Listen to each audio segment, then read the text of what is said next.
the fall leaves. Everyone's enjoying it except for me. No, I'm kidding. I got all my friends here online to talk to. These two gentlemen that I have not seen physically. When was the last time I saw you guys physically? Your Your wedding? wedding. Yeah, probably. So the Yeah. next one's going to be at least with Joe. Yes, Your my party little bus. grad party busting. Yeah. So good times. It is good to see you both, though. Virtually, in person. We will make in person happen soon enough. How are you, Joe? I'm doing okay. My I've been fluctuating in and out of like, oh, I feel really good too. Oh my god, I'm getting tired and like tested for COVID, negative. Tested for a fever, nothing. I'm like, I don't know what the hell it is. Maybe it's just the change in weather or something, but like today when I got to work, I was just woozy. I felt like I was gonna throw up, and then after 2 hours, I felt perfectly fine. Over the weekend, I felt like I was coming down with something. I was sweating a lot. For all I know, this might have like come and passed, but like I just was not feeling good. It was not how I wanted to spend the Labor Day weekend. We had family coming out of town. I really didn't get to like much time to hang out with them at all. So I just like kind of like talked to them for a little bit over the phone. Went to an outdoor thing because I was okay if it's outside, I keep my distance, in case if I like did have COVID, but I ended up not having it. Thank God. I'm like, at least I'm outside and like I'm keeping my distance from everybody. But yeah, no, it's been going good. And then yesterday, a while back when we were doing sleep, we used to do softball on Wednesdays, no, on Thursdays. Um, and then I used to be with a team at the where I used to work at, which was in Wien, and now I'm just doing one with friends. It's a co-ed league, and we had our first game yesterday. First two games because they're double headers every night, and it's been going really good. Like training wise and everything. Our debut games, I told everybody we're not going to win these games, and we didn't. But I will say this: our second game, we lost 10-1, and while that might not seem like we did good.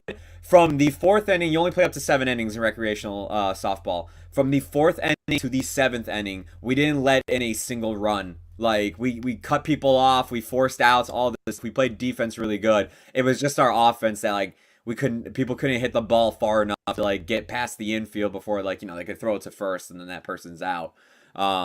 It was like basically me and a few other guys were like the ones that had carry the team. But like we told them like, hey, like we're doing this for fun. It's for you guys to learn the game and everything. If you guys like it, we'll do another season and you guys will have more experience and we can come back and maybe win. Sounds like the Bears. Great defense, porous offense. Sounds like the Bears. Let's hope it's not Let's them hope. this season. Fingers crossed. I got high expectations for Sunday. I cannot wait to be disappointed. Yeah. Going to be a good rant coming into this show on next Wednesday, probably. We got a good show for you today, though. We're reviewing a movie called Afraid. It made, let me get the numbers right, made just about 6.8 according to Wikipedia. that's what I was looking at too, but Wikipedia sometimes factors in the after dates. I think it made about 3 million, 3.9 million opening weekend. So there's a good chance you did not see this movie. There's a good chance you did not see this thing. This movie was released. Let's start here. This movie was released on the shittiest movie weekend of the year. And that's no lie. Look at empirical data. Two of the worst weekends to release a movie are Labor Day weekend and Super Bowl weekend. Those are the worst weekends historically on box office record that are the worst weekends to release a movie. What you got, Joe? Is Halloween weekend another one?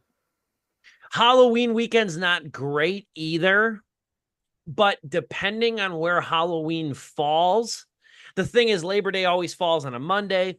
And then you have Super Bowl, it's always on a Sunday. Yeah. Halloween can fluctuate a little bit. Okay. So that's why Halloween weekend's not one of those. The first of the weekend the first weekend of the year is generally not a great time to release movies, but you get the afterglow. If you get a movie like The Greatest Showman or something like that, you get a movie like that, kind of skews it. A movie that's been out a long time, that's family oriented, does generally well the first weekends of the year. But historically, the two shittiest weekends are Labor Day and Super Bowl weekend. And we just passed one of them. And we get this movie called Afraid with AI right in the middle of Afraid. The letters AI capitalized in the middle of it. I wasn't sure. You know, it's funny. Like, it's totally irrelevant. I'm a very big title purist. I'm a very big title purist when it comes to my reviews. And it's hard sometimes to distinguish whether or not a movie is stylized for the poster or it's actually the title of the movie. And I went with, because when I reviewed this movie was not screened for critics, shocker. When I reviewed this movie, it wasn't really clear what my contemporaries were using, whether it was just called Afraid or whether it was Afraid with AI capitalized. So I went with AI capitalized just because I thought it looked cool. And I also think that it's distinguishable. Yeah. And that seems to be what most are using. But it's like Manchester by the Sea. Some people capitalize in the movie. Manchester by the Sea. Some people capitalize the B and by because that's what the city does. The city capitalizes the B and by. But then there was a discrepancy, I remember, on Reddit years ago about whether or not to capitalize the B and by for the movie, as opposed to, is it referring to the city? Is it just the title? This is way too minute. I'm sorry to even bring it up. But I thought I would, because that debate is almost more interesting than anything this movie gives us. I think going back to our discussions about AI and the role it played in the SAG-AFTRA strikes and in the writers' strike and different strikes that, you know, went out and kind of played out over the last year or so, I think it's very clear that I am completely for anything that openly criticizes AI, the dangers of it, its rapid progression, its rapid adoption. I am all for that. But I am not for terrible movies. And that is what Afraid is. As much as it likes to criticize AI. This is a weird movie to its core. And I'm interested to see what you guys have to think of it, because you bared witness to the same movie that we did, me and Catherine. This movie, first off, it's 77 minutes, I believe, without end credits. It is very short. It's shorter than Bebe's Kids, which was one of the shortest movies released into theaters over the last 30 years. It's one of the shortest movies that I can remember. And it's also one of those movies, too, that's so short, you can almost point to the moments it was cut where there's scenes missing, namely in the ending, in the last 20 minutes. You know what I'm talking about. You guys seen it. You know what I'm talking about. This is a very ill-conceived and like bizarrely written movie that I would have loved to see what Chris Weitz, who's one of the co-writers on this movie, was originally going to do with it. And how he originally conceived it before whatever the hell happened. And Blumhouse is not known as one of those invasive studios either, where they kind of like inhibit, you know, creators and creative people. So I'm really interested to hear what you guys think of this. And for that, I pass it off to you, Dom. This movie brought up a lot of salient points. If only it could put that to screen in a more engaging way, in a more, how do I say this, filmatic way. No, that makes it sound like it wasn't shot very well. Honestly, it's the devil is in the details, and in terms of how it goes from moment to moment and from plot point to plot point, I was feeling a little jarred. I don't know if any of you gentlemen can agree with that. And it felt like it was really hobbling together, albeit this is not the first time we've done something or we've watched something that makes fun of AI, or not makes fun of, but rather brings up AI as a danger and its danger to society. And I'm not just talking about Terminator. I'm talking about in the past 5 years. I don't know when Her came out, but other movies as well. I can't think of any right now, but it goes through these not classic plot points, but like, you know what I'm talking about? These similar beats of like, hey, AI, it's really cool at first, but then it's not. And now we're in danger. But then how it how it incorporates that danger.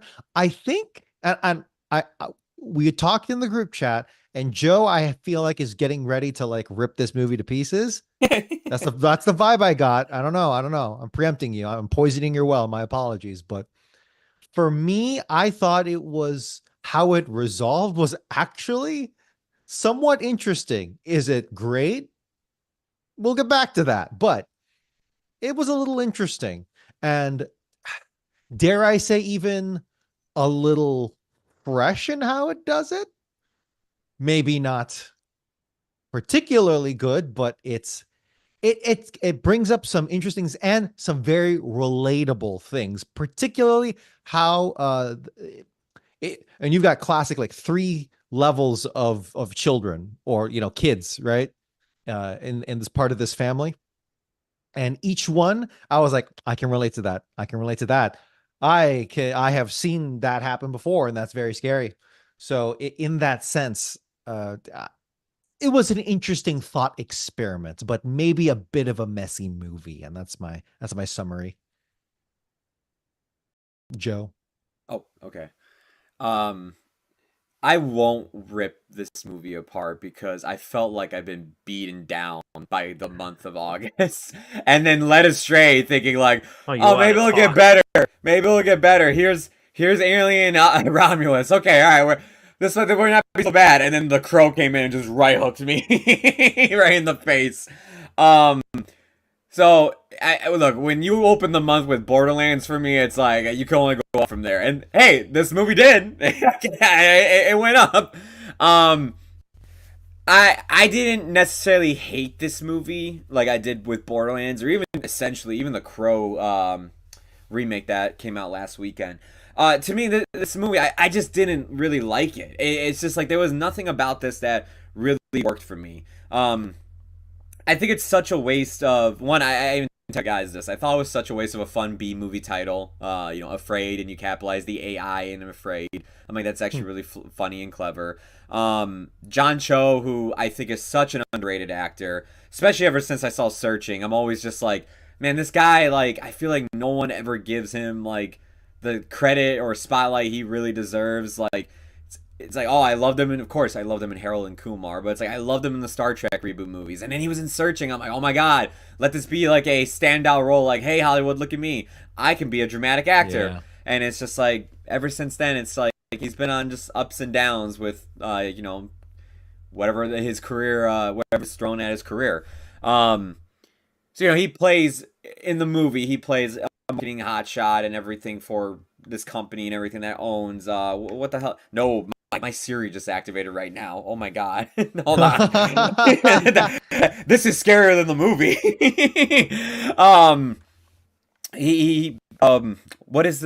What's this thing's called? Aya. Aya, thank you. He brings Aya into the home with his kids and everything. And it starts out, and I kind of see where Dom's coming from. I'm like, hey, like I do think like it kind of takes a unique, not unique, but a fresh approach to the AI conversation, where like they're using this thing to order groceries, do homework, do like all this other stuff for them automatically. In fact, I saw a great comparison to the Disney Channel movie. I think it's called Smart House, where like literally it's the same premise. It's a Disney Channel movie where they have a maid inside the house that is like a hologram, and she does everything for them and everything. But as the movie goes on, she like gets way too attached to the family. So a lot of people were saying this movie ripped that off, and I could definitely see that. But as much as I was like, okay, like this is cool because this is actually like what people are using AI to. I have a Amazon device in my room right now. I won't name her by her name, but I use her to order stuff on Amazon. I have this phone, and I have it look up like things like the weather and news and everything else. I ask, hey, iPhone device name, can you do something for me real quick? Call this person, yada yada. Send this text. I'm not even taking the time to send a text message to like my dad or my mom. I have Siri do it. Oh crap. Okay, she did turn on. I have Siri do it for me and everything. Good to know. Yeah, there you go. Yeah, you're welcome. Yeah, gosh. No, no, like, whenever I'm just like, I use it when I like my hands aren't free and everything. But like, again, like the AI can be helpful in those ways where it's like I'm driving, but I need to send a text. I needed to call someone and I can't reach for my phone. I use the Bluetooth in my car and everything. This movie could have been just a really cool way to like bring up all these things that we have been using AI for. And it starts out like that, and I think it's going that way, but then it just does something that Blumhouse has been doing lately, and it becomes a haunted house, and a really bad one at that too. And it gets just a little dull, and about halfway through, I'm not kidding, I start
live and online. It's Sleepless with Steve and the Movie Book Club with your host, Steve Pulaski. Back and better than ever. It is Sleepless with Steve, live on YouTube on this Wednesday evening, wherever you may be, however you may be listening. Thank you so much for making us a little part of the start of your evening today. We greatly appreciate it. And we are coming at you with a loaded show today. Lots of things to discuss. We got a big movie review. We had a huge box office weekend. It is known as Beetlejuice. We're also going to end the show touching on South Park. Trey and Matt giving a rare interview talking about how they are going to forego the 2024 election, and South Park's going to return in 2025, meaning the end of obesity special that we got on Paramount Plus is the only South Park related thing, new thing that we're going to get in the year 2024. So we'll discuss that and also touch on other things related to, believe Casa Bonita is nearing, if it's not already, is it already open or it's is open? It like, yeah, it finally opened this past summer. Cool. So we can probably hint on that too. I'm letting Joe lead the charge on that. It's great to see you, gentlemen. Got Joe Viso and Dominic Guanzon here. Since we got a lot going on today, thought it'd be wise to just launch into this right away. Some sad news just 2 days ago earlier. James Earl Jones, legendary actor, an EGOT too. Emmy, Grammy, Oscar, Tony winner, passed away at the age of 93 years old. Now, James Earl Jones is really like locally significant where I'm at in Eastern Iowa because he was obviously part of Field of Dreams, which is literally 25 minutes from me. And he was very like locally significant of a person. Lots of stuff was flooding my feed. People that were just remembering him. And also too, apparently he was active in Dubuque when they were shooting that movie and was trying a lot of different local places, going into local shops and just like befriending people and things. And it's pretty amazing because that movie's not new. That movie came out in 1989. That was many, many moons ago, but it's obviously one of the most significant movies to be shot in Dubuque County. And it's probably the biggest, I would think. Yeah, I mean, I think it's bigger than Fist. So it was definitely locally significant, his death, but obviously there's so much to talk about with James Earl Jones. I feel guilty because I haven't seen quite a few of his movies. There's a few that I really like to check out. One of which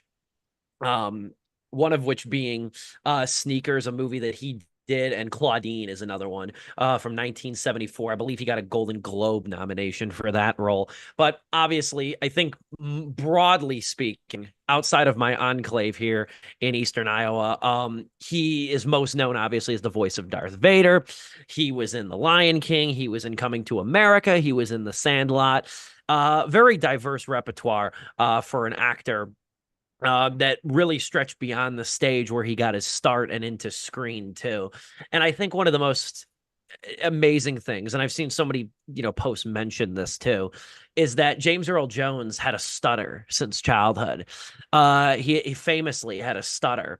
And he said that poetry and acting helped him overcome his disability. And it's almost ironic in a good way that like one of the actors who was most known for his voice, his baritone, soothing, gravelly, yet attention-getting voice, had a stutter and struggled with it for many years. I mean, beyond just like self-consciousness, just the ability to speak properly and in a setting.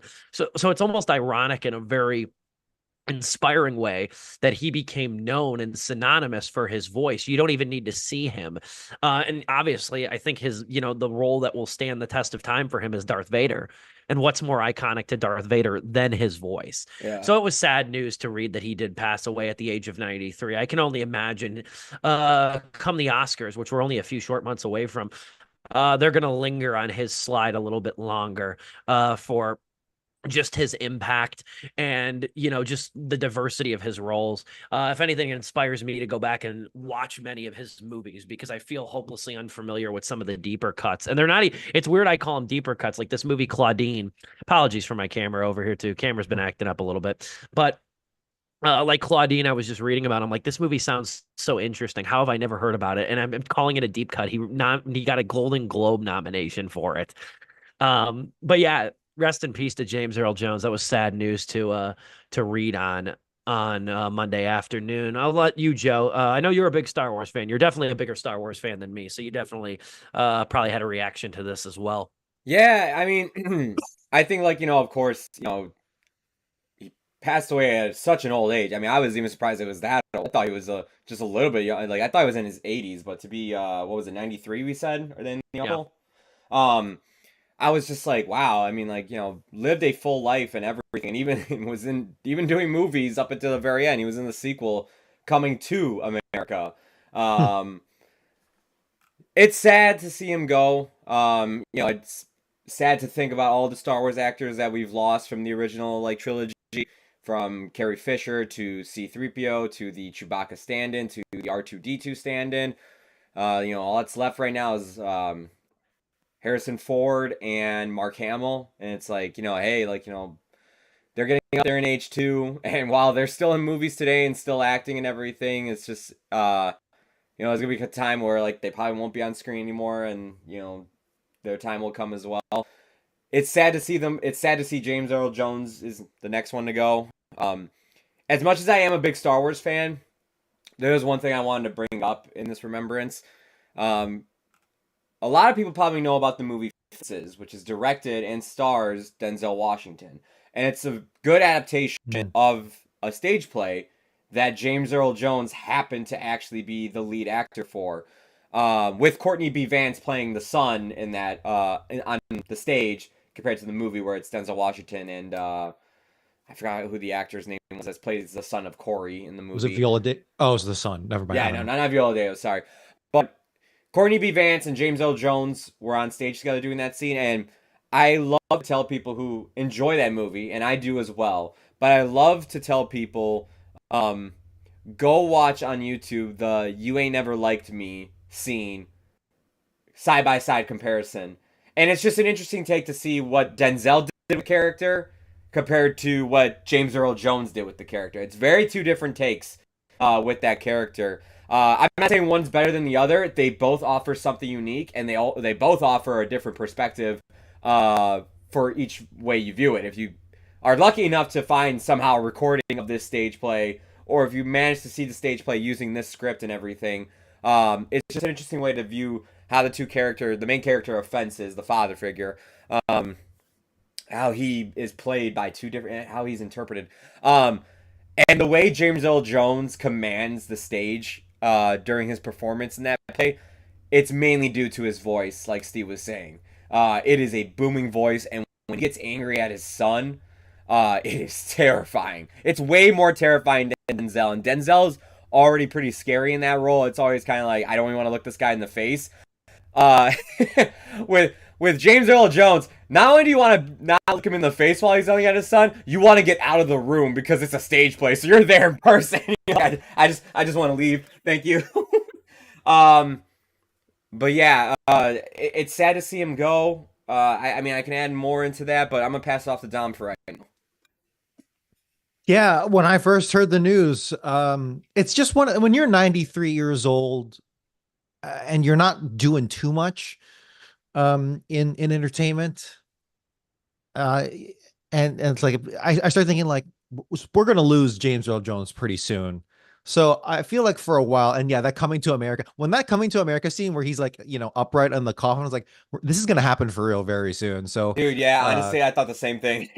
so I was thinking, it's make peace with it now because no one lives forever, and but your legacy certainly can. And dude's just had a hell of a life. 93 years old. I said in the group chat as soon as the news broke, I'm like, actually I forgot what I said, but it was like not freaking bad. I think that's what I said. Not Yeah, freaking bad at all, dude. You just got to be at that age. It's like this is a celebration. You got to be happy for it. Although I did one of the first things I did after hearing that news was go into the Star Wars subreddit because I know Star Wars nerds they can be very very basic, and I say that as a Star Wars nerd.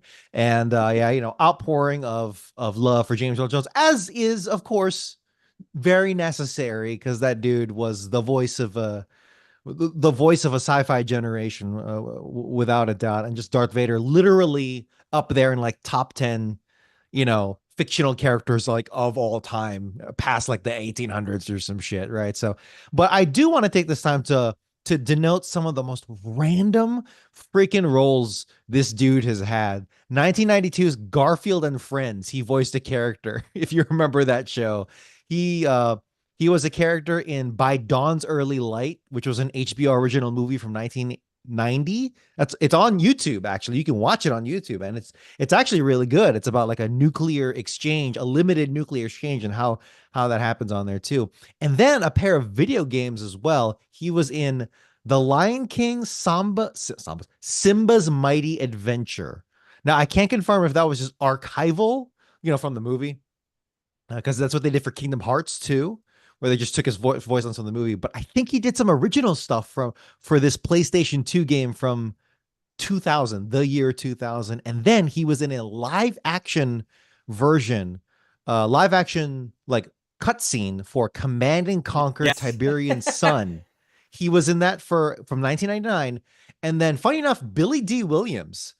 Got to get ready for that soon too. But Billy D. Williams, he was in another Command and Conquer game live action version. So it's like, dude, if Mandalorian, Carl Weathers, if Carl Weathers was still around and they were making another Command and Conquer game, they probably would have included Carl Weathers too, because it's so funny how it's like the biggest black names in Star Wars, like what would have wound up in Command and Conquer. I think would have been really funny. But yeah, funny enough, dude, if Billy D. Williams goes before the end of the year, that's going to be literally the three biggest black names in Star Wars. But regardless, yeah, dude, James Earl Jones, just what a freaking voice. The dude just rode that voice. I mean, obviously, very, very accomplished actor on top of that. But when you've got it, when you are born with this gift, and even that he had to work for it because of his stutter. But man, when you got it, freaking flaunted.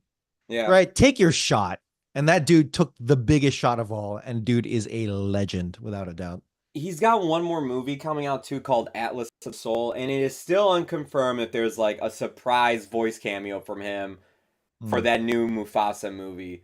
So I don't know if Atlas of the Soul is just a voice role for him or if he'll be there in person, but we still have one, maybe two more roles of him before, it's his final, credits. Mm-hmm. You know what? To just continue to dial up the Field of Dreams connection here. We lost Ray Liotta a couple of years ago, and I am still amazed at how many Ray Liotta movies. Like, I feel like Catherine and I watched 1992 a couple of weeks ago, which came and went very quickly, but I think it was a pretty well done thriller with Tyrese Gibson, and Ray Liotta is the main antagonist in this movie. And I even remember telling Catherine, I was like, "This is like Ray Liotta's sixth last movie." Yeah, I think it might actually. I think it is the final one that he completed before he died. And the thing was, like, watching that movie was that he was very good in it. His energy was there, but you could tell, like, facially, like he was looking older. He really was. He was looking older. His energy was palpable, but you could tell he was starting to show his age, at least physically. Not everyone can be Dick Van Dyke, who's dancing on a stage at 98. Yeah, something like that. Dude is just immortal. But very, very last thing, look up on YouTube James Earl Jones cell phone commercial, and it's a series of commercials. It's all compiled in this 2-minute video. James Earl Jones and Malcolm McDonald, and it's a bit where they are reading like teenagers' texts. But because they have like epic voices, it's really funny. So it's just James Earl Jones going totes my goats, and it's just really, really funny. James Earl Jones cell phone commercial. Rest in peace to a legend. Yeah, man. We'll move forward here. We got a big movie to discuss. Beetlejuice. So nice. Got to say it twice. Don't say it a third time. I wonder if they keep making sequels to this movie, if they're just going to keep adding Beetlejuice to it. You know what I mean? I wonder. I mean, first things first. What's funny about this movie is that, like, I kind of misremembered the production trouble with this movie, because I remember, like, Beetlejuice 2, as we can call it, has been like the Ghostbusters 3 of sequels that has always been teased for years and years and years. But where Ghostbusters 3 kind of kept coming into, like, writing trouble, and I think a couple studio changes, and then Bill Murray didn't want to do it, and then like Harold Ramis didn't want to do it, and then Ramis died, and Moranis isn't coming back. Like this, that, and the other. It really seems like, rereading the like kind of a synopsis on the production recap of the sequel to Beetlejuice, it really just seemed to be like, at least how I saw it, is that like Tim Burton himself never fully committed to it. Like he never fully committed to it. He was indecisive when it came to a storyline. Um, there's one of the more popular versions of Beetlejuice 2 that gained a lot of traction. You can read the script online. It's called Beetlejuice Goes Hawaiian. And for a long time, that was believed to have been the sequel that was going to go in production. You know who, I learned this week, and I'm just throwing it out here just for context. You know who was at one point hired to rewrite that script? Was Kevin Smith. Kevin Smith, of all people, was hired to rewrite Beetlejuice Goes Hawaiian. You want to talk about two doomed movies. He didn't want to do it because he was working on Superman Lives at the time. And it was funny because it unlocked a memory in my mind, because I remember he used to do those long, I think he still does, but they used to come to DVD, those long, like 4 or 5 hour Q&As that he used to do. And Kevin Smith, I remember somebody asked him about Superman Lives, and he takes 45 minutes to answer a question, and he's going on and on. And I remember him saying, and it's a quote you can find online, when he was approached to rewrite Beetlejuice Goes Hawaiian, he goes, "Didn't we say all we needed to say with the first Beetlejuice? Must we go tropical?" And if you read the script, like I said, the script's online. I remember reading it back in the day, and I was pretty dazzled by it. So honestly, for all the trouble and the start stops that this sequel had, it's kind of funny how it basically arrives out of thin air. After 35 plus years. I don't know when was the last time you guys saw the first Beetlejuice. Catherine and I watched it last week in preparation for this, and it was I watched it Friday before seeing the movie on Saturday. It's a damn joy. It really is. It's such a joy to watch. And I will say, this movie is rife. The sequel is rife with shortcomings. There's a lot of problems with this movie, which I'll dig into, and I think these guys will dig into as well. There's a lot of problems. I think the most overarching is that because Burton couldn't settle on a script, they tried to piecemeal together a series of subplots and plots together in this sequel, because there are so many fucking threads in this movie. There is so much going on. There's so many characters. It's not even that long, and I feel like there's things that get introduced that you think will be the primary conflict, but then end up not being. There's a lot of issues with this movie. But I will say, for somebody whose last movie, Dumbo, felt like it was on autopilot, this movie at least has a pulse for Burton. And this movie feels more Tim Burton-esque than I think anything he's done in the last 10 years. And he's not as prolific as he used to be. But I think of all the things I took away from this movie is that the Tim Burton style can still be successful, but it really needs a tighter script. There's a lot of issues with this movie. It's almost for every pro I have a con. With that, I'll turn it over to you, Dom. So of the three of us, I think I've been the longest since I've seen the original Beetlejuice, and it's very possible it's one of those movies for me where I saw it in bits and pieces. I don't even know if I can say I've seen it from beginning to end. I know, all the big moments, but in terms of, like everyone knows the banana song, sequence and all that stuff where they're on the table and all that stuff. But for me, I guess I think I remember watching actually quite a bit of the animated series. You know how I remember every 80s movie had an animated series at some point. I think I remember watching that. On MeTV Tunes every day at 6:00 Central Time. That animated show kicks ass, man. That's the feeling I got. I didn't look anything up, but that's what I remember myself as well. But yeah, for me, I had a good ass time at the theater, dude. I don't know what it is. I think I'm very curious to see what exactly, if you can accentuate your critiques more, because I'm like, I feel that too. I really feel it, but I keep coming back. Maybe it's just because the ending sequence wowed me. That's probably what it was. And I'm a sucker for disco. So, you put a disco song in there, it automatically gets like a full star treatment. No, I'm kidding. But For me, I think it's the fact that Burton was able to at least nail, because like nostalgia really wasn't going for me at I didn't care all that much, right? So for me, it really came down to there are some moments in here that I think are really, really fun. And when it gets to those moments, I am having actually a total blast. But I can definitely feel where it in between there can be some issues, but I don't know, man. Maybe it's just because I'm a sucker for Justin Thoreau. You put that man in anything, that dude is such a good effing actor. I've seen The Leftovers. I really want to see the White House Plumbers series that came out last year, but dude is so freaking funny, and he can play very serious, but he can also play very, very funny as well. So he was stealing a lot of their show for me as well. And of course, Catherine O'Hara was just an absolute gem. Or not Catherine O'Hara, right? Yeah, Catherine Yes. O'Hara, Okay. the mom. Yeah. Yeah, the mom. Yeah. Redhead. Yep. But Stepmother, I should say, because the mom could yes, technically exactly. be, yeah. Very true. And then yeah, people, Michael Keaton as well. So for me, it's like the cast is really hitting here. I don't think there was really, I don't know, maybe Winona Ryder, but I thought she was, doing at the very least pretty all right. But the cast sitting here, a lot of awesome gags with the gentleman with his head cut off, or just the whole top half. It's like what a hilarious way to bring in that legacy character, even though the guy's dead in real life.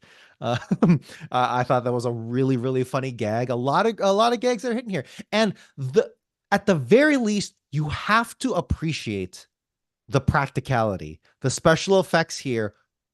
It said that, and I'm sure there's a lot of CGI as well, but there's just so much fun being had with the costumes you can touch, with the sets you can feel like you could feel and smell and all that stuff, and it's not on just one big vomit green screen. That is something that is definitely imported from the original Beetlejuice that I very, very much enjoyed. And the fact that it kept a lot of the dark humor too. A lot of things were just coming together. And as someone who has not refreshed their Beetlejuice, I think the last thing I heard about Beetlejuice really was that musical, which I have not seen. It's not available anywhere, but it's like, hey, here's our take on Beetlejuice as a musical, and it's like it's a more lovable take on it. But this one feels really dark. The sequel here, the movie sequel. So for me, I'm having a good ass time. I'm curious to see what you gentlemen think. Joe, that's all right. You can slide. I can see. You can convince me. I'm not that strong on it, right? I'm not like planting my flag here. I'm just like, hey, I had a pleasant time. I hate doing this show, man. I hate being that guy. No, be that guy. No, I really do, man. no. You Fuck. anything is possible. Just make the argument. Just make the argument. I did not like this movie at all. Cool. I respect what both of you guys have said so far about like your opening positives and even some of your negatives to this movie. For me, it's sad to say nothing really worked here for me. I don't really attribute that. Like I also love Jeff Thoreau for the same reasons, Dom, and I'm not saying he's bad in this movie.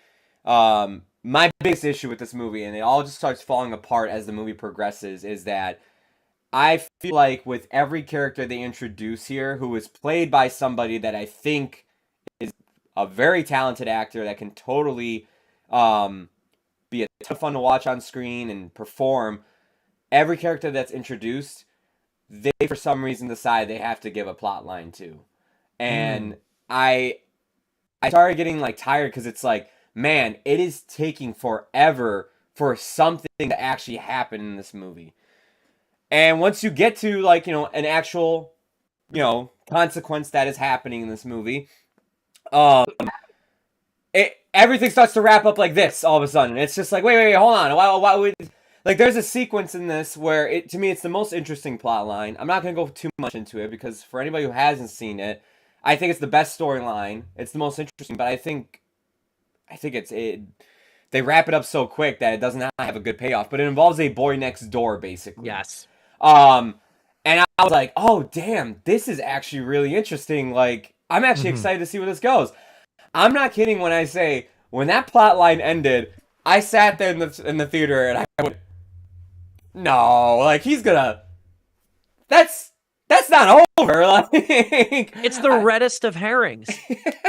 I was just like, holy I shit! thought, but here's the, I thought that was a cool red herring because No, it's no, like, and I hey, get thought it was you. good don't forget. But for a movie that is in search of a plot, it's very like there's so many subplots in this movie that like there's Yeah. no real arc. There's Yeah. no real arc, and there's like development. It's a little bit of a slow build initially, and it's wrapped up so cleanly when they get to the afterlife. There's like, it's like Justin Theroux, like he's there to have a wedding with oh my god, Winona Ryder. Yeah. Winona Ryder. Yeah. Lydia. Thank you. I almost said Lydia Tarr. I'm like, that's not her name, but it is Lydia. Completely different movie. She would eat Justin Theroux for dinner. Dude, honestly, she's more scary than Beetlejuice. Yes. He's just there to have a wedding with her, and it's like that's all he's really there to be. And then you have characters like Monica Bellucci, who is introduced as the villain and basically doesn't show up again until the last 5 minutes in the movie. And it's just like, why was she even here? And then you have Willem Dafoe, who I'm just like, he's playing a character actor of the typical, he's an actor who's trying to impersonate a cop. He died while on set, so he's stuck in this way of like trying to be an actor and everything, being a cop. And it's just not doing anything for me, man. And then Jenna Ortega, who I think is such a young, talented actress, she's just kind of reduced to being a stereotypical teenage character that we see with a lot of these movies where, they're against their mom and, there's generational trauma. A lot of other Jenna stuff. Ortega movies.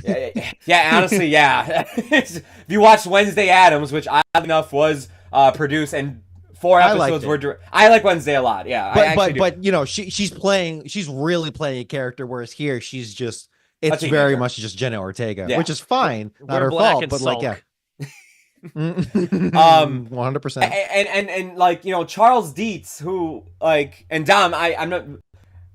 He's actually alive. I don't know if you knew this. Is he not dead in real life? He's not dead. No, but this is worse. So he's a. No. I know the controversy around him. Okay. Jeffrey Jones. I thought he died, No. and he was also that. No, he's just that. Okay, got it. And there's something I don't want to cut you off, Joe. I'll hold off. No, go ahead. There's something there. Jeffrey Jones isn't in the movie, and neither are Alec Baldwin or Gina Davis. It's made very clear early on that they're not in the attic anymore. What the hell did Gina Davis do? Come on. But the thing with Jeffrey Jones that's so weird about this movie. First off, am I the only one that thought that stop motion sequence of his death was awful? Was awful. Was it awful? It's I don't think it was awful. It was awful. It's a complete diversion from like everything. I felt it was odd. It was abrupt. It's not poorly done, but it's an awful seg. It's an awful seg. I wouldn't say awful, but it did kind of take me out of the movie to remind me that Jeffrey Jones has child pornography, and it's just like, okay, well, thank you for reminding me that. The thing is, for a movie that did not want to cast him, for obvious reasons, they found every way to keep him in this movie. Fucking way to keep him in this movie after he died, and I'm like, you could have done. I understand, like he needed. Okay, his character needed to die. They needed to get back to Connecticut. The characters needed to get brought to Connecticut. They needed to have this funeral. You did not need to make Charles Dietz a running gag in the afterlife for a movie that's trying to like scrub him completely. I thought it was tremendously odd, and it's not like he died in real life. Like which I thought he just committed. He just committed, it might have been better off, honestly. Committed one of the most atrocious acts a human being can commit. That boggled my mind that they kept finding ways to insert him. I gotta check the time here real quick to make sure we're not okay. 3.5 minutes for his character, for not his character, but rather Catherine O'Hara's character, Delia. Right?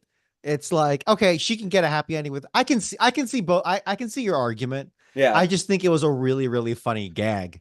So I was okay with it. The shots of where it's like showing his face in like photos and stuff, they could have done none of that. They didn't need to do any of that. But the gag of like his character being half eaten, I thought was hilarious. And that's the thing, dude. I've heard it both ways, where people are like, and it's just the esophagus, like just talking, and really like funny. little blood splurts out. Yeah, Like, really good. Let me say this, Dom. I thought the practicality of it was funny, but it just made me go, you're just making a movie that's already bloated with subplots just even more bloated. Like, it's just like, this is not necessary here. Like, we don't need this. It could have been just a funny gag at the end of the movie, like your hint, like, I won't say what it is, but at the end to give Catherine O'Hara's character a happy ending.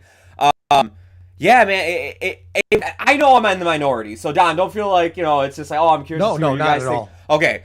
I don't want to make it feel like, or anything like that. I hate whenever I'm so negative on a movie. You have an opinion, don't apologize. Okay. Just a couple of questions. Was there a stop motion scene like the death scene of him was in the first movie? No. Also, does Monica Bellucci, does she show up in the first movie as well? I really don't remember the first movie at all. No. In terms no of mention of her or anything like that. He had a wife. So you know what? We'll leave with this, I guess, which is that I'm coming around. I'm coming around to it because it's like, yeah, now that I think about it, their world. Cool. Here's the thing. I really don't remember the first movie all that much. I thought it was like, oh, okay, they're continuing this. Oh, yeah, Beetlejuice's ex-wife. That must have been a thing in the first. So I just need to watch the first one again. No, Monica Bellucci's just in this movie because that's Tim Burton's wife, and it's like, bro, I get it. She's hot, but like, Wait, also... Did he divorce Helena Bonham Carter? Yeah. Yeah, he did. Damn, I am really behind on like. We're butting up against time here, so I just want to say this: when we come back, we haven't even mentioned Michael Keaton yet, which I think is hilarious. But we'll touch on him. I want to talk about. I think one of the things that one of the lurching negatives I have about this movie, besides its like general plotlessness and the fact that it can't pick a plot and develop it long enough to sustain a feature, I think they brutally fucked up the character of Lydia. I really do. Yeah, I think they brutally fucked up the character of Lydia, and we'll get to that coming up. And I think in similar ways that the Scream characters in the reboot were flawed and uninteresting, I don't think Jenna Ortega picks up the slack. And we'll talk about that. I'll lead in with that coming back. We got more to talk about with Beetlejuice on this Wednesday night. Don't go anywhere. Enjoy a nice clip reel that Joe put together of Sleepless with Steve. We'll be back here in just a couple of minutes with more Sleepless with Steve to talk about this movie. And Joe and I kind of teased it at the end of the last episode or last week's show. But I want to like paint a picture of this though, is that, we've reviewed documentaries here quite frequently on Sleepless with Steve, even going back to the radio days. And, I think all three of us, we love a great documentary. I love HBO documentaries. I think HBO documentaries are some of the best in the game. And the thing about me is somebody who goes down a lot of weird rabbit holes about like history, like weird facets of history and pop culture. Like I really love documentaries that explore some like things like Action Park. But at the end of the day, though, I can read countless stories and watch videos of Action Park, but I'll never get the opportunity to experience it myself. Catherine and I just had the privilege of seeing the Blue Angels documentary in theaters last week. And that was a good watch. And part of the reason it's a good watch, I've never seen the Blue Angels, though, unfortunately. I've never seen them in person. But part of the reason it's a good watch is, and I'm thrilled by it, is because I don't have nearly what it takes to get off the damn ground. You know what I mean? I can't be a pilot. I can't fly a damn plane. So it's really cool to see. It's really cool to see the way, that they do these insanely intricate flights. But now with Movie Pass, Movie Crash, here's something that I experienced firsthand, that Joe I know experienced firsthand. Did you have Movie Pass, Dom? No, I did not. I did not have Movie Pass. Okay, so you're the outsider looking in this equation. Yeah, but I distinctly remember you guys just living on cloud nine when that shit was going on, man. Dude. Like, I was imitating, it was funny, I won't say his name, but it was last night when Catherine and I watched the movie. We watched this, and I was because she didn't have it either. So I was explaining, I said, like, how, like, all like people our age, we're tapped into social media. We heard all about it and stuff like that. But I distinctly remember a conversation with one of my dad's close friends and explaining it to him. And, the boomer energy to try to decipher the logic in every situation. He's like, how the fuck do they make any money?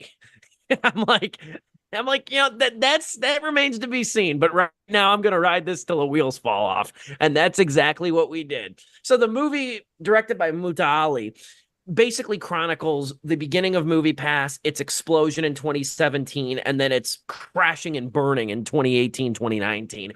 Essentially, though, it tells the origin story of this, and it's fascinating too, because for as much as Joe and I covered this, we covered this story on WONC and I Sleepless with counted Steve.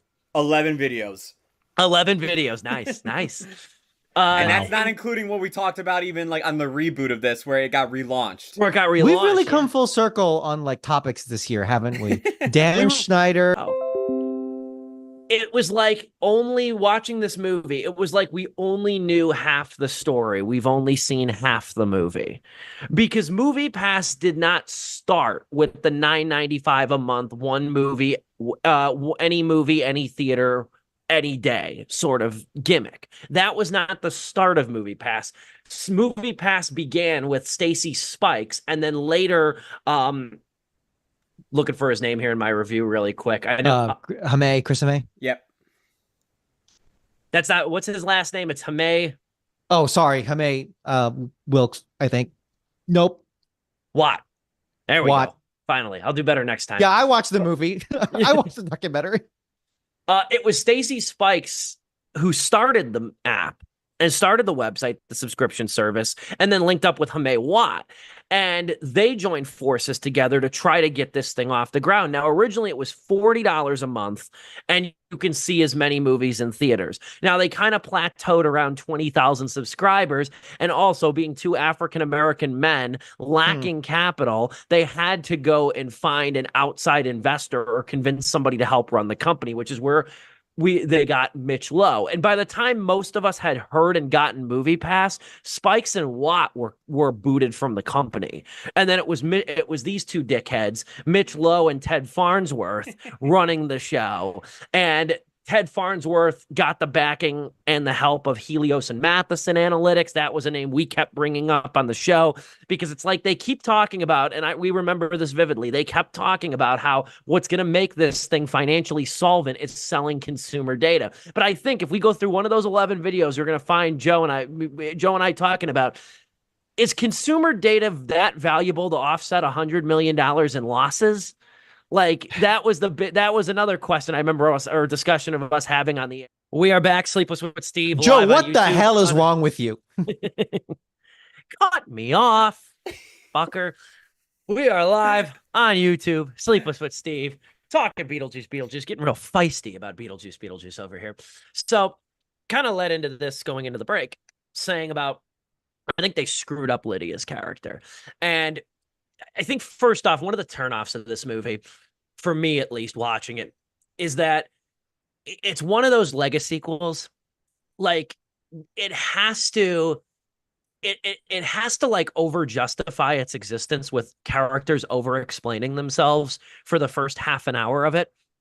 And with Lydia, who is now like this TV like paranormal ghost hunter who hosts this talk show on TV, it's weird because it's like they made her so timid, where she was like a surly kid to Dolores, Catherine O'Hara's character, or excuse me, not Dolores. That's Monica Bellucci's character, to her stepmother, Delia. They made her a surly character in the original. She seems so timid here, and it's almost like going backwards. Like you were that surly to your stepmom initially, and now you've kind of backpedaled to like just being a bit of a wimp. And now you have a daughter who is pretty much exactly like you were, and you have no idea how to handle it. Whereas with Delia not knowing how to handle Lydia in the first movie, it made all the sense in the world because they were two polar opposite personalities. Where Lydia and Astrid, Jenna Ortega's character, can't communicate, feels like a forced setup. Yeah. And maybe it's just the fact that like I mean who doesn't like Winona Ryder? But one of the things, and I know Beetlejuice predated this show by a good few years, but rewatching Beetlejuice again and being the huge Mike Judge fan that I am, like Lydia reminded me of like the OG Daria. And that's what I think makes her so charming. And there's really none of that here. It's like, would Lydia really be engaged to this dick manager whose intentions you can see through a mile away? Would she really have this like fledgling estranged relationship with her mother? I don't like to diagnose movies like this, but the Lydia character really annoyed me, especially given how much I liked her in the OG. It really felt like it really felt just like Winona Ryder was just playing Winona Ryder. Like it didn't feel like it was a continuation of Lydia at all. She thought this was the Beetlejuice Super Bowl commercial. And it really sucks because like all I thought about like halfway through this movie while like we're on plotline Z, all I thought was like, damn, like honestly, if this movie just focused on Catherine O'Hara, Winona Ryder, and Jenna Ortega, and then had this Boy Next Door plotline kind of be the thing that throw things into momentum, and then they have to get Beetlejuice to help them for the reasons. I would have been like, this actually might have been like a tighter movie. And you could have brought up some of these little things like here and there, like the Ghoul Squad that Willem Dafoe is the leader of. You could have brought that in and had fun with it. You could have done the minions basically they have in this movie, the shrunken head people. Shout out to Bob though, he's a real one. Did his ass dirty too. Yeah, they really did. I was like, come on, man. I felt like if you would have focused on that and let Burton's imagination run wild, now that it's years later, makeup has advanced, technology has advanced, that he can really do wonders with the underworld sequences. I was like, damn, then this could have been actually like a really fun sequel. But it's all over the place. And even when Michael Keaton comes in as Beetlejuice, he enters the movie, and immediately I went, wait, what the hell? I'm like, why is he like the leader of a company? The last time I saw this dude, he was in deep shit. Like, he was not in this situation at all. Like, I know it's been this many years, but like, dude, how the hell did he get all these people and his own company and everything? I think that just gets forgiven on the basis that it's not like this is 5 years. This is 35 years. And it's the afterlife, too. That's true. I get what you're saying. It still just made me go like, oh, okay. And then then I said like, the wife gets introduced, and there's just so much where I'm just like, it just felt like I was sitting here going, man, I feel like they're introducing so many cool things, but they're just scratching the surface of these things. And I wish you guys would really flesh something out here, because at times I'm having fun, and it's mainly due to Catherine O'Hara. I'm laughing my ass off when she's on screen, man. She is so damn good throughout this movie. Especially, there are two scenes that had me dying. One of snakes. I don't want to ruin the punchline, but how that scene ends, I thought of like that was actually really funny. The other is literally her initial scene. It's a phone call to Lydia, and just like Lydia has to go to New York to go talk to her, and what she tells her and how she delivers it, I'm just like, damn, that is like 100% perfect, like the evolution of this character, honestly. In terms of Michael Keaton, I think he was good, but I really do feel like the age was showing while he was performing. There's a lot of times they voice over his dialogue with like a different person's voice because talking a different language, or just, doing a needle drop. Which is fine, because it still fits the Beetlejuice character of how zany and wacky he is. But I'm not gonna lie, like when he first shows up on screen, it was like, oh shit, dude, he is getting old, because like there's not as much energy as it used to. He is still charming. Yeah, he is still charming as hell, and he's got great one-liners here and there sprinkled throughout the film. But it's just like, damn, like you guys are trying to recapture that magic, and it's just like, it might just have been too late now that like we're this many years later that we've just kind of missed our window. I will say I fucking enjoyed his performance as Beetlejuice though, way more than his return to Batman and the Flash. This scene was just a way better, like, hey, this actually felt like something he genuinely wanted to do, and at least it is still a better performance than I thought like that Batman one was.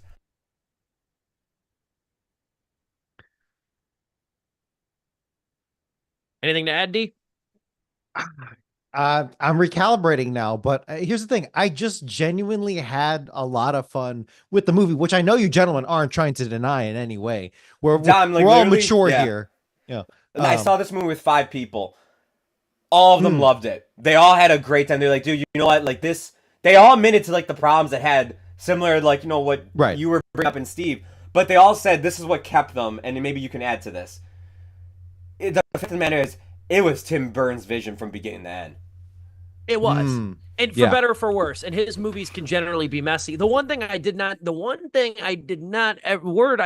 use in my review, nor in my written review, or here tonight. This movie's not boring. It's not entertaining either. It's not entertaining. It's not overlong, too overstuffed, but it's not unentertaining, and it's not without some pretty significant merits. And I haven't even mentioned my biggest positive with it yet, but I'll let you go, Dom. It's for me, I think well, let me ask you, Joe, did you laugh out loud at any point during the film? Not as much as I thought. Not as much as everybody else around me. I'll say that. Sure, so that's fair. I got like fair. 1 to 2 big belly laughs, mostly from, like I said, Catherine O'Hara's character. The rest were like chuckles, like out loud, like, you know, like something like that. Yeah. Or like I had a grin on my face. But like most of the time, I'm not kidding. Like I was just kind of looking at the screen, just kind of rubbing my head, like, damn, like, you know, I know this has to wrap up soon, but like, can we focus on one thing? My threshold for laughing out loud is, I think, higher than most, which is unfortunate. But I'm not saying that's a good thing or anything. But like, if a movie can get me to laugh out loud at any point, that's usually a good sign. So yeah, I had a lot of fun with this. But yeah, now that I'm starting to think about it, because it's like I assumed, and apparently I just need to watch the first Beetlejuice again. I seriously do not remember much of that movie now that we're talking out loud. But for me, I guess I just assumed away a lot of these subplots being continuations, but apparently I'm hearing now that's not the case at all. We were really just stuffing a full like TV seasons worth of plots into this single like 122-minute film, right? No, not 122 minutes. It's an hour and 44, shorter film, I think. Yeah, something like that. It's not terribly long, which I think is a strength in and of itself. Yeah, I'm glad that, you know, it didn't outstay its welcome or anything. So I don't know. Should we do we have anything else to add, or are we just gonna pivot? I felt like I was going on so long. I'd rather have Dom, if you have anything else you want to add in. Same with you, Steve. No, I'll save it for the final. I'll start the final thoughts here. My favorite scene of the whole movie, though, quite frankly, and it made me remember how much I love this song, is the visual ballad set to Richard Harris's MacArthur Park. Love that song. I have not heard that song in probably a good 10 plus years, either version, his version or Donna Summer's. I like Harris's a little bit more. Probably because it was the first one I heard, but I love that song. And I think it's put to tremendously beautiful use in this movie, especially the literal. I don't want to ruin it, but the line in that song they make literal in the visual montage revolves around the cake. I thought was absolutely delightful. I think the soundtrack of this movie is really good. While they don't give Monica Bellucci's Dolores character much to do, her introduction is outstanding. It reminded me of like a Hammer horror movie, except it was set to the Bee Gees song Tragedy. And it was delightful. I thought, like I said earlier this year, I said, and I still hold by this. I think the movie with the best soundtrack this year is Twisters. But Beetlejuice is up there. I think the music is integral in some ways to what success this movie does achieve. And the MacArthur Park needle drop was delightful in my opinion, and it leads to a great scene. It's not as memorable as the Deo sequence, but few things are. And we've had the Deo Beetlejuice sequence now for 35 plus years, and it's become one of Tim Burton's most famous sequences. I think the production design is awesome too. And I also love the fact that they committed to practical effects for the most part. There's a few touches of CGI here, but maybe not many as I was anticipating, or I think is commonplace nowadays. So I love that aspect of it. And I think that there is a lot here that suggests that Tim Burton, you could call this in some ways a return to form for Tim Burton, especially. I just read this even doing research for Beetlejuice was that he really regretted Dumbo. And that was just 5 years ago. He really regretted it. And he had an interesting point. He said, even while making that movie, he said it was ironic. He said, doing that movie, I felt like this was going to be my last movie for Disney. He's like, the ironic part about that movie is that at the time I started to realize it, I was Dumbo in Disney Circus. And then he said, for that movie, he's like that for that movie, it's quite autobiographical in a lot of ways. And Michael Keaton actually admitted that he felt he let Tim Burton down with his performance in that movie. He thinks I Dumbo saw is his that. worst performance to Yeah. date. And Tim Burton goes, I don't know what you're talking about, Mike, but okay. But moreover, though, this is the true definition of a mixed bag sequel. As I said to start the review, I said for every positive I have for this movie, there's a negative tied to it, which is why the 2.5 out of 4 star rating was invented. It's a 2.5 out of 4 stars. And because again, I didn't find it unentertaining. I think there's a lot to like about this movie, but Christ almighty, is it overstuffed. It is it feels like a passion project. I almost feel like this is the prelude in some ways, in a weird way. No critics made this comparison, I guarantee it. This is the prelude for Megalopolis in some Can't ways, wait. because I think that that's going to be another movie a lot like Rules Don't Apply, the Warren Beatty movie, a movie that's been in production for so long and cannot possibly have singular ideas that are not just compiled over years of development. So it's 2.5 out of 4 stars from me as I brace myself for Megalopolis later this month. You go, Dom, and then we'll wrap it up with you, Joe. I had a really good time, and you bastards cannot steal that from me. No. I had a really good time, but the critiques you gentlemen put out there were very salient. And now that I'm thinking about it, definitely recalibrating. But without a doubt, easily a 3-star movie for me. Without a doubt, as you said, it is a Tim Burton movie through and through. Yeah. It has, really fun practical effects. And maybe it's just the way things are in 2024 that when you see it, it just stands out and it feels so refreshing, even though that was the standard back then, right? But regardless, we got what we got, and I can think of a lot of worse ways the sequel could have gone. But you're right. I think the critique that really stuck with me here is that Winona Ryder's character did feel. I was thinking like, oh, I guess was she like traumatized at the end of the first one or something? Which obviously she kind of was, but it's like, yeah, I wasn't really feeling it with her, and I know she can act, obviously. Yeah. But that makes a lot of sense that it was just the way that her character was written, was just in that weird, interesting way. But definitely a good time. So 3 out of 4 stars. Send us home, Joe. Man, I'm not gonna lie. When I first walked out of this movie, I wrote down, even on my letterbox, which I have to go update. I was like, I was originally going to give this 1.5. That's how I felt coming like hot out the movie. Over the weekend though, as I digested it more, I really thought about like, you know what? But out of everything I've seen recently from Tim Burton, like this really was, and I'm trying to really push this the most because this was the biggest positive I have about this movie. It felt really good to actually see his style on screen again in live action. Not through animation like Frankenweenie. Not that I hate Frankenweenie. Frankenweenie is a great movie. But like we said, like Dumbo or Dark Shows or any of these other like 2010 to 2019 live action Tim Burton movies, I was just like, man, like he's kind of just lost his touch.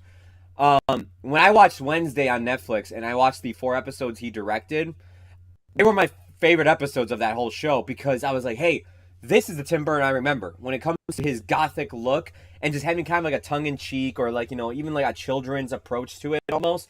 This is what I'm missing. This movie still has that look and that style to it, and that's its biggest strength, I think. It is such a good time. I mean, not a good time. It's such a good return for Byrne. And honestly, I'd be down to go see a third film despite how I felt about this movie. Because I just was like, hey, look, it was much more return to form. It was a return to form that I was hoping for this director. If you do make a sequel, a trilogy of Beetlejuice, you make that third install, pull back on some stuff. Let's take our time a little bit. Let's maybe focus on 1 or maybe 2 characters. A and B plot. Let's just start there, maybe. For me, it is 2 out of 4 stars. I wish it was something I was really looking forward to. It was one of my most anticipated movies of the year. I honestly thought every time like people were saying it's coming out this year, I thought that was fake. All the Facebook pages I saw people sharing, I'm like, yeah, there's no Beetlejuice 2. It wasn't until finally like Rolling Stone posted an article about it. I'm like, oh shit, this thing is real. That I got like really excited for. That's our review of Beetlejuice. Beetlejuice. We'll segue into this very smoothly to end the show. Not going to take a whole lot of time on this, but I think it's worth mentioning. Joe, do you want to lead the discussion, or would you like to pass it over to me? No, I can do it. It's just when I talk for too long, like I got that phlegm still inside of me. Want to make sure you're good. Yeah, if you remember last week, I was not feeling too hot, but I'm feeling a lot better. It's just still like allergy season is hitting me hard like a truck, and I get phlegm every so often. But give me a second here while I finally pull up this article. But for those of you who are big South Park fans, I have some good news and some bad news. Good news is South Park won't be adapting a election storyline like they did the last time, which led to kind of a blunder of a season and regarded in the face as one of the worst storylines they did in the show. Where, originally Trump was going to lose the 2016 election. Yeah. And it turns out he won, and they had to change the episodes last minute, and they had to alter so many things, and it led to just a really crappy finale in a mixed bag season already, which just basically put a sour taste in people's mouth. And they just had no idea, because if you remember, Mr. Garrison was like their Trump stand-in for the season. And they just didn't know what to do with Garrison the next two seasons, other than just try to make fun out of Trump. And even then, that kind of was just already beating a dead horse from stuff that The Daily Show was doing, SNL was doing, Family Guy was doing, all these other shows that it was just like, well, all right, I guess South Park is doing it because they're South Park, but it's not offering anything new.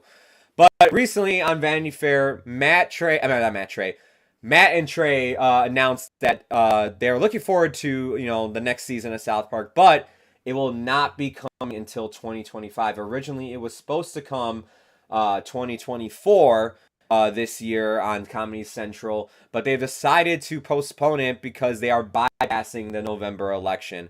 Part of this also, they kind of hint at this, and I'll probably develop this a little bit later in the conversation. They gave two reasons. One of the reasons was they're waiting, and I can quote, waiting for Paramount to figure all their shit out. Ben Parker says, but skipping Trump, honestly, it's on purpose. We're sitting, they want to take a backseat after what happened last time. They're like, hey, we tried to do this last time. It just didn't work out in our favor. We didn't do it in 2020 for that same reason, and we're just going to do it here. They feel like, it's better when South Park just focuses on something not as topical as that. And honestly, I agree. When South Park has more freedom to allow their storylines to be whatever they want to be, which is why I think these specials have been really good, because they kind of detach themselves from whatever the season plot line's going. They take a few things like Randy being a integrity weed farmer and everything. They still have like that in there, but they're very much like its own thing. Like anybody who hasn't been caught up on South Park, I feel like can watch most of these specials and just kind of get like what's going on very quickly. And they all talked about how that's how they're going to try and approach this new season, where they're slowly peeling away from the connected storylines that they've been doing these last few seasons. And honestly, I think it's for the best. It will allow them to just come into 2025 not having to worry about adapting an election storyline. They can come in whatever topic or controversy going on at the time that they want to make fun out of, or idea, or whatever they want to spin for their season premiere. They have all the freedom in the world to do that now. These guys also have been working like hell trying to get these specials out in demand to meet their contract with Paramount Plus, as well as keep up with the demand of putting out seasons that they have to meet with HBO, which ended this year, which is part of the reason why I also think they're just holding off on the whole season not coming out this year. Because starting next year, goddamn streaming wars, South Park's entire catalog will be in one location. That includes all the episodes and specials, all the episodes and that one special, the vaccination special, on HBO Max or Max, will now be moving over to Paramount Plus. It will be the home of South Park and everything.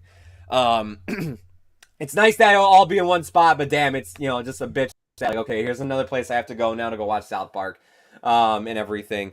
I think that's kind of why they're also making that move, so that way when the season premiere happens, it can go directly to Paramount Plus after. Paramount Plus is happy and everything. These guys have also been very busy with their whole Casa Bonita thing, which they will be getting. They talk about in this article as well. They will be getting a Paramount Plus documentary focusing on all the batshit and behind the scenes stuff that went down while trying to get this restaurant open. If you kept up with the most recent season of South Park, they have They have an episode called Dick and Balls Hot Dogs, which is about Cartman buying a hot dog stand and basically trying to run his own restaurant. And some of that stuff that they do in that episode is echoing what Matt and Trey had to deal with when trying to basically recreate the Castle Bonita experience. So I'm looking forward to seeing that documentary from these guys. I hope it's just as good as the 6 days to air one. Which they are working with the same creative partner that did that documentary. So I'm excited to see that. And then finally, the last thing I'll say, and I'll pass it off to these guys for their opinion, is one thing they did not make clear in this article is that they are still contracted to have one more special this year. And there is no confirmation if, because they're waiting until 2025 to return to South Park, if that includes the special that we're supposed to get this year or doesn't. So there's potentially that we're getting one more special in maybe October, November, or December to end the year with South Park, or they might hold off on that until 2025 as well. I think it's for the best for these guys to skip the election and everything, and I'm curious to see where they're going to go next and that whole documentary about the Castle Bonita opening. So, guys, do you have anything you want to share about this? I don't have a ton of thoughts, but I have just enough to say this. I don't think this will be the case. I think that the election is an outlier event that they tend to skip and instead of satirize. But I kind of hope in some ways, and one of the reasons I really like the end of Obesity, and one of the reasons I really like the Cred special, the Not Suitable for Children special. I think these last two specials have been among their strongest, which says a lot because a lot of their specials have been very good.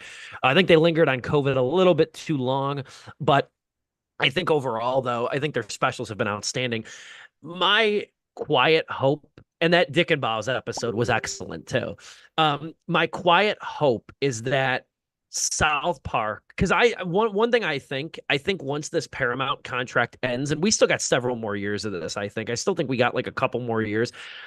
I think once this contract is up, I think that might be the end of South Park. Yeah. I really do. I think that they've made so much money off of this deal, and I think that now they have their Casa Bonita venture. I can't imagine that these two ambitious guys don't want to try something else as they get into the twilights of their lives. I think that this contract with Paramount, and especially the clusterfuck with streaming, I think that this could be, I think South Park could end in the next 5 years is what I'm saying. I would agree. be shocked. I would be shocked in a way if we get to like 2030 and South Park is still going, because even the seasons themselves have gotten significantly shorter. But my quiet hope is that if these really prove to be the final years of South Park, they kind of go back to their roots in the way where the episodes used to revolve around the characters more so than pop culture. And they've hinted at that a little bit, where Ozempic obviously is a popular thing now, but the storyline is integral to the characters and not to society. Same thing with the Cred energy drinks. It was the same thing. It's confined to the characters, not the external society, because that sort of shit ages a lot quicker. You go back and watch some South Park episodes from 10 years ago and how dated they are and how dated they feel, because they were so married to the present social climate.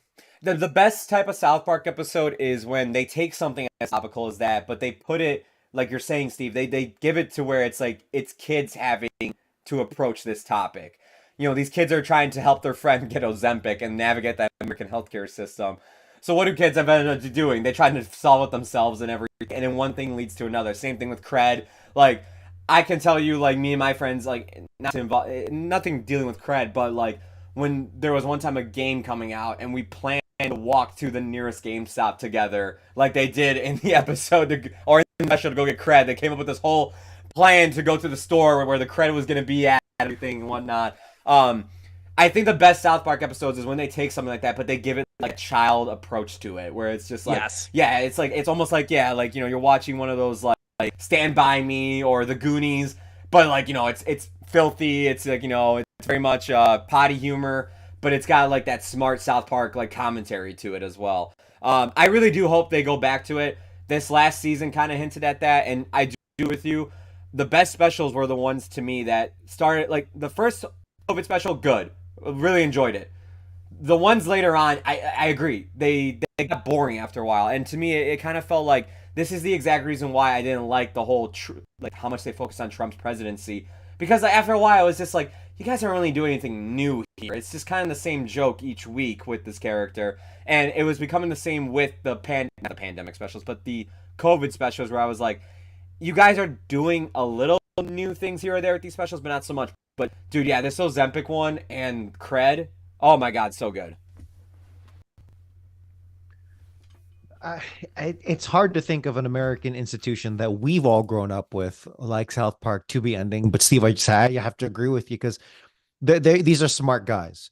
Well, however you think about their politics, which hasn't always been the most consistent. Yeah. And I think that kind of plays partially into why it's people go, oh man, South Park, it doesn't feel as edgy as it used to be. And then that's usually a very, very diehard fans opinion that I've seen online. It's like, people can change over time, just so you know. Like, I don't think you really want anything to be like seasons 1 through 5 or whatever.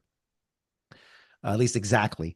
But yeah, I want these guys to make more musicals, not musical episodes of South Park. Just give me more Books of Mormon, because that shit still goes. You're right. I would be very happy to see them move on with South Park once it ends. And there's honestly so much that I've skipped over the years just because it keeps going. It kept going, that I wouldn't mind, going back on it. So I got a glut of South Park. I'm perfectly fine. End it on a high note on your own terms is my preferred option, for many of these things. And yeah,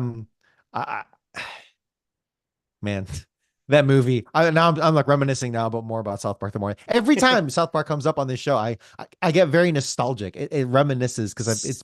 I really wish I saw the 25th anniversary. While I went back to the theater. Concert. Yeah, I was just. Concert. I wish I saw the concert too. I heard that concert was a ton of fun.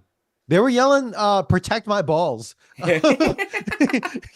screaming it. I was so grateful. One of the birthday gifts Catherine got me, we got 2 tickets to this 25th anniversary of the movie in theaters again. And let me tell you, singing those songs in a crowded theater is a top theater experience for me. Oh yeah, and seeing that, and really to think about it too, I remember even being in the theater thinking this is the first time I've ever seen South Park on the big screen. Yeah, and it was beautiful. That movie holds up delightfully to this day. I really do hope that if they do end South Park, they do one, because they've always talked about doing one more movie, and I hope that is how they end it. I would love to get something like that to end it with. And I know these guys want to move on to other things because they're starting to do their own independent projects. Like Trey is heading more of the video game side of South Park and those licenses, but also just other video games now.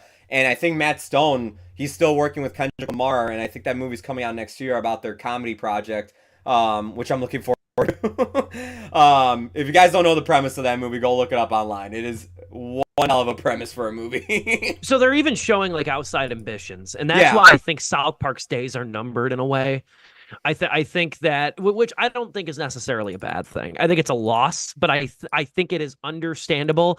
And South Park's one of the rare shows that's been going on as long as it has, and it's still quality. It is still entertainment. It's still part of the zeitgeist. It's not like The Simpsons, which I feel like the tree falls in the forest for the last 15 years, and that it airs it airs every Sunday at 7:00 a new episode, but nobody talks about it. Yeah. I don't know who the hell's watching it anymore. Where South Park is still very much entrenched in the culture and a part of the fabric. It will be sad to see it go, but I do think everything has a shelf life, and I think that's kind of what they're almost hinting at here. I think it does help, like we said earlier, the 8 episodes. I feel like, with Simpsons, they gotta be 24 episodes a season. And it's like with South Park, it's 8. And they hit like their best stuff within that 8. I agree. Really good episode today, gentlemen. Thank you so much for watching, obviously. And we'll be back next week. I'm calling an audible, though. A bit of an audible on next week's movie. I suggested it to you gentlemen yesterday. I'm bumping it up a week early, if that's okay with you. Would you guys be down to review Robot Dreams? The Oscar-nominated animated movie that is now finally, after 8-9 months removed from its Oscar nomination, finally available to rent on Fandango/Vudu and on YouTube as well. So Catherine and I caught a screening of it a week ago over at the local library out here. And at the end of it, I said, we need to review this on Sleepless whenever it became available. And sure enough, it did. So is that all right with you guys? You want to leave the house to watch I'm down. Watch next week? Dude, you know what? That helps so much because my weekend's so busy that I was like, I was fine because I think originally Whiplash was on here, right? Yes. I was like, dude, as long as I get to stay home this weekend and watch something, that's fine by me. I cannot wait to chat with you guys about that movie. I think it's going to be a lot of fun. I think it's going to be prepared. It is great. It is the definition of a full circle movie with the humor it brings, the sadness it brings, the feels it brings. It is. If I would have seen it last year, it might have made my top 5. That's how much I loved it. So cannot wait to hear what you guys have to say about Robot Dreams. We will tackle that next week on Sleepless with Steve. We come to you live and in living color every Wednesday evening on the show. For Joe Viso, who does such a great job at running this show, Dominic Guanzon, and yours truly, this has been Sleepless with Steve.